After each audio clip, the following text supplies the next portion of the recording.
is applying to join the library. Listen to the conversation and complete the form below. First, you have some time to look at questions 1 to 5.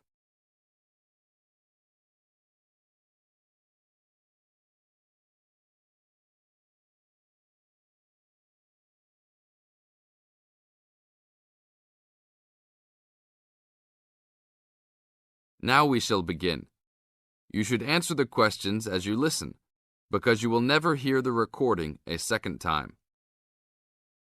Hello, how can I join the library? Well, you need to make an application. Would you like to do it now? Yes, if I can. One moment and I'll get the form. Now, I just need to ask you a few questions before you sign at the bottom. Okay. Your full name, please. Angela Mary Price. Price? Yes, that's right. Okay. And your address? Apartment 3, 86 Bridge Street, Pimlico. Bridge Street. That's just near here, isn't it? Yes, not very far. Good. So the postcode must be 2065, right? Yes, that's right. Now, your telephone number. I need both home and work if you have them. My home number is 8763-5142, and work is 8456-1307. Do you need anything else, like ID or something? Yes, your driver's license will do, if you have one. Right. It's easy to remember. I know it by heart. 4040AC. I'm afraid I'll also need to see it. Okay, here it is. Thanks. And your date of birth, please? 24 March 1981. Okay, thanks. That's the most important part completed. But if you don't mind, I'd also like to ask you a few questions for a survey we're conducting. Yes, that's okay. Now you have some time to read questions 6 to 10.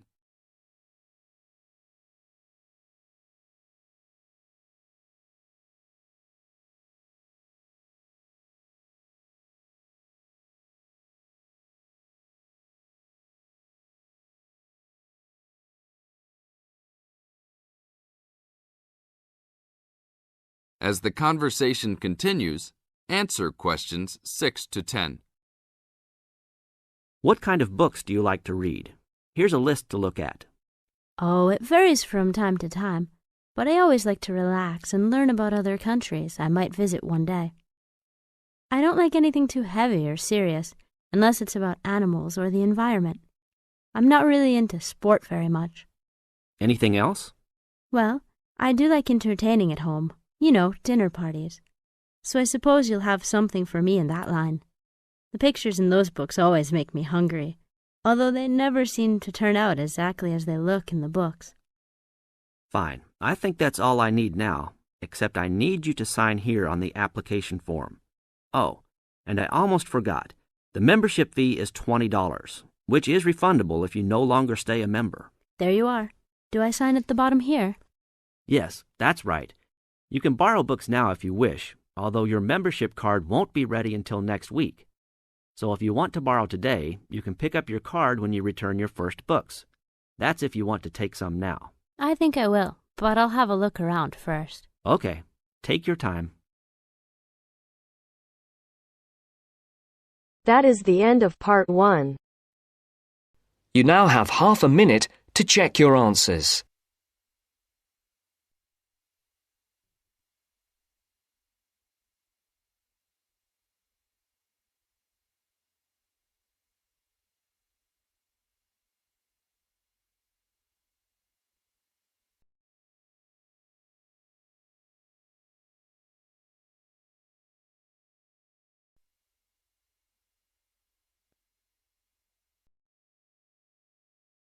Now turns to part 2. Part 2. First, you have some time to look at questions 11 to 17.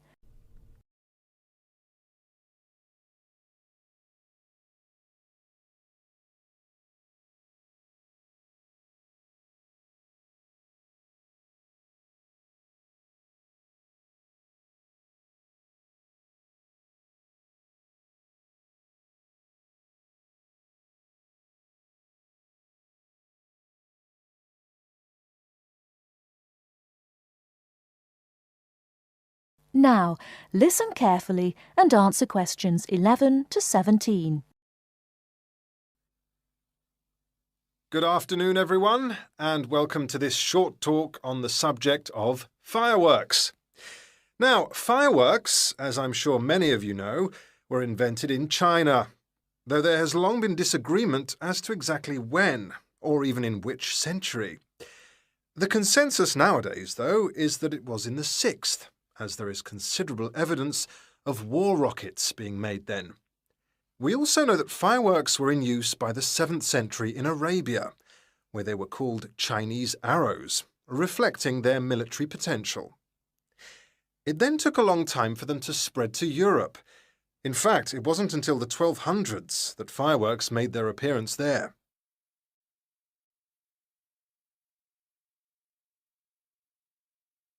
The basic ingredients of fireworks have changed little to this day.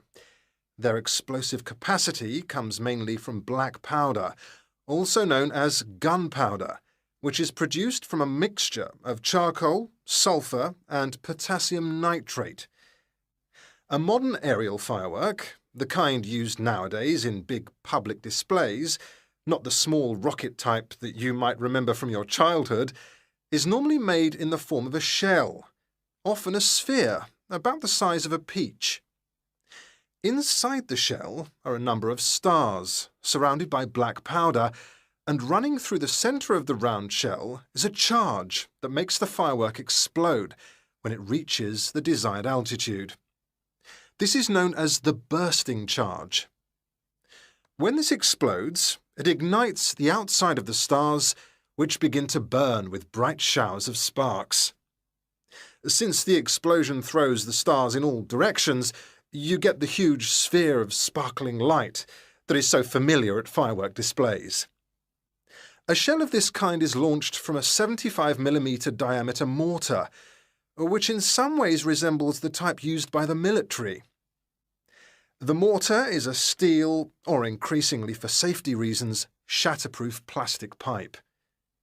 This is likely to be 500mm long and sealed at one end. The other end is aimed at the sky, and at the bottom of the pipe, below the shell, is placed a cylinder containing black powder. This has a long fuse, which projects out of the tube. When this is lit, it quickly burns down to the lifting charge, which explodes to launch the shell. In so doing, it also lights the shell's fuse. The shell's fuse burns while the shell rises to its correct altitude and then ignites the bursting charge so it explodes. Before you hear the rest of the talk, you have some time to look at questions 18 to 20.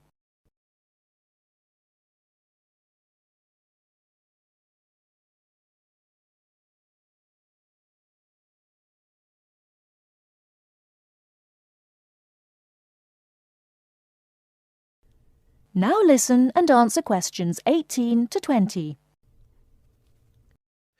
More complicated shells are divided into sections and burst in 2 or 3 phases. Shells like this are called multi-break shells. They may contain stars of different colours and compositions to create softer or brighter light, more or less sparks, etc. Some shells contain explosives designed to crackle in the sky, or whistles that explode outward with the stars. The sections of a multi-break shell are ignited by different fuses, and the bursting of one section ignites the next. The shells must be assembled in such a way that each section explodes in sequence to produce a distinct, separate effect. The pattern that an aerial shell paints in the sky depends on the arrangement of stars inside the shell. For example, if the stars are equally spaced in a circle, with black powder inside the circle, you will see an aerial display of smaller star explosions equally spaced in a circle. To create a specific figure in the sky, for instance a heart shape, you create an outline of the figure in stars inside the shell. Then you place explosive charges inside those stars to blow them outward into the shape of a large heart. Each charge has to be ignited at exactly the right time, or the whole thing is spoiled. Many other shapes have particular names, like the willow. This is formed by stars that fall in the shape of willow tree branches, spreading a little to the side and then downwards. The high charcoal composition of the stars makes them long-burning, so they may even stay visible until they hit the ground. The ring shell is fairly basic. It is produced by stars exploding outwards to produce a symmetrical ring of coloured lights. More complex is the pattern created by the palm, which contains large comets or charges in the shape of a solid cylinder. These travel outwards, explode and then curve downwards, like the limbs of a palm tree. The serpentine, the last one for now, is different again. When this one bursts, it sends small tubes of incendiaries scattering outwards in random paths, which may culminate in exploding stars. It can be quite spectacular. That is the end of part 2. You now have half a minute to check your answers.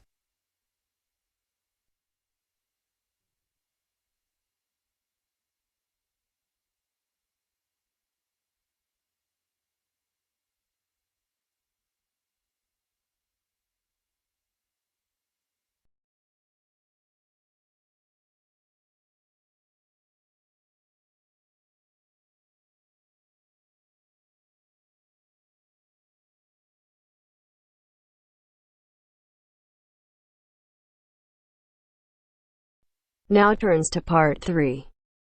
Part 3.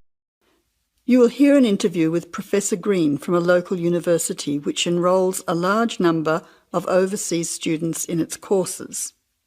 He is talking to Indra, a student representative, about the importance of attending lectures. First, you have some time to look at questions 21 to 24.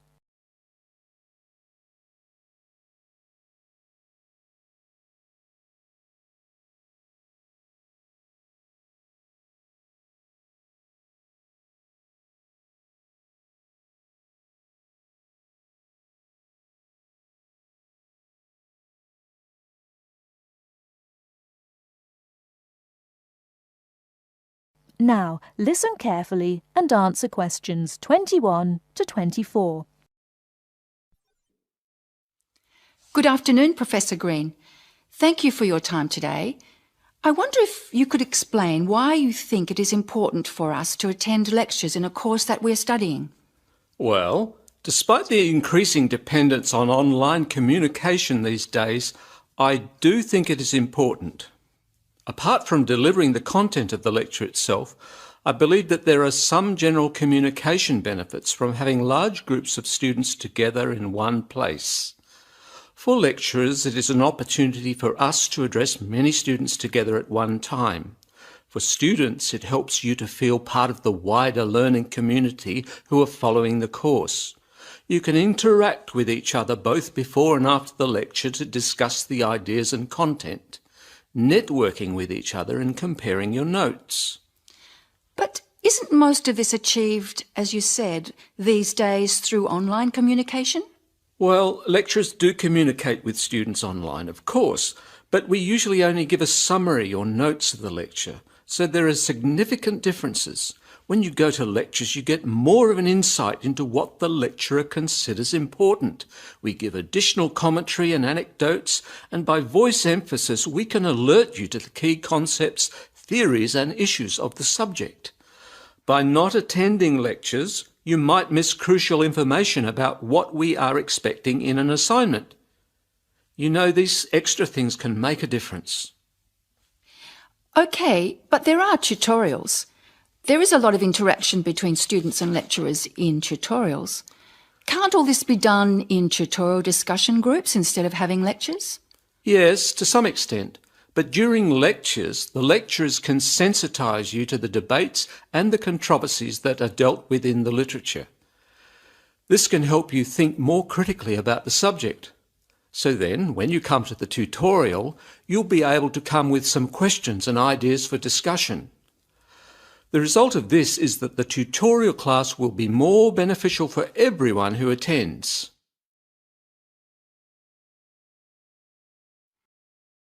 Before you hear the rest of the talk, you have some time to look at questions 25 to 30.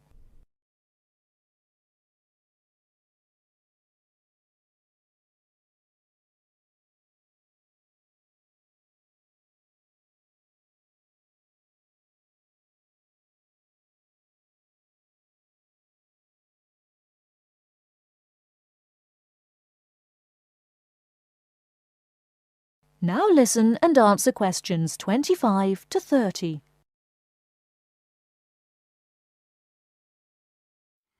I see your point. However, surely this also depends on whether students are able to understand and follow the lecture well.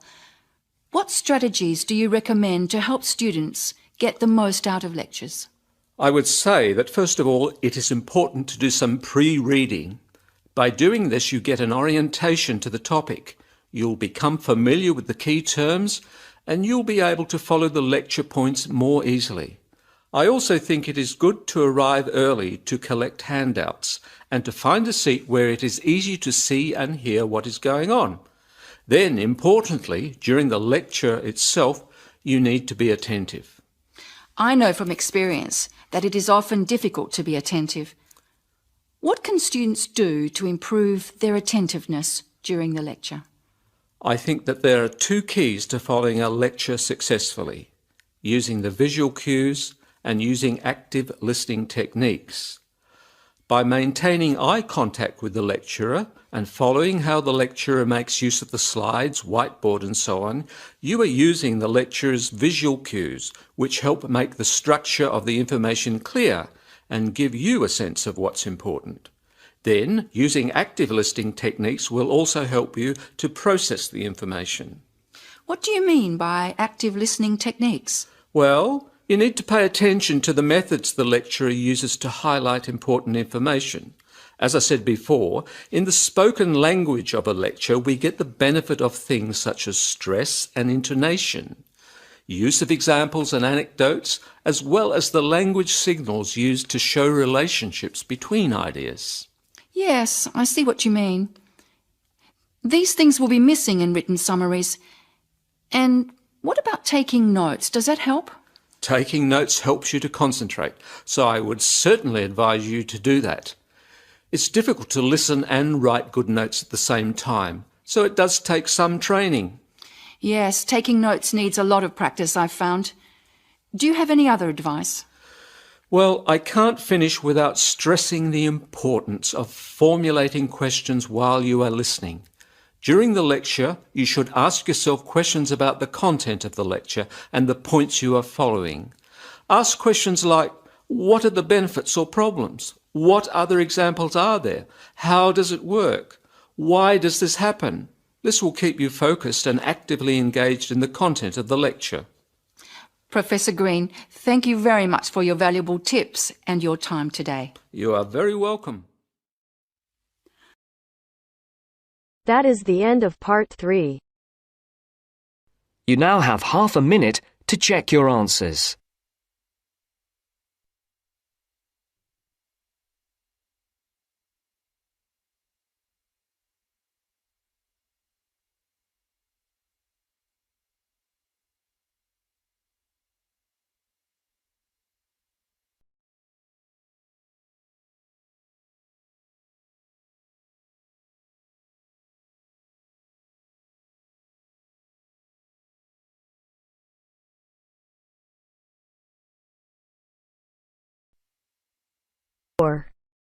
Part 4. You are going to hear a lecture about dorm rooms. First, you have some time to look at questions 31 to 40.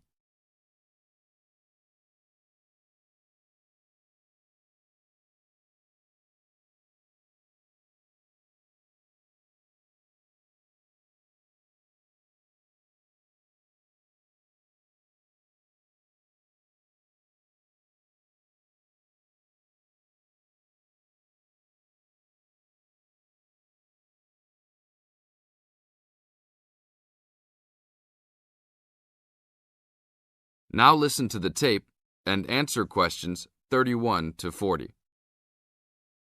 Welcome to your new home for the upcoming year.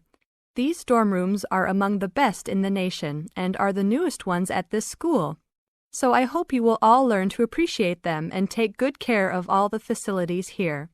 I am Gina, and I will be residential advisor in this building for the year. Today I am going to tell you about some of the programs and facilities that are available to you. I will also be telling you the rules that everyone is expected to abide by. I will be asking you to give me your full attention for the next few minutes. I will first tell you about the facilities that are available to you. The dining facility is located on the first floor of the building. It is open 7 days a week from 7 a.m. to midnight.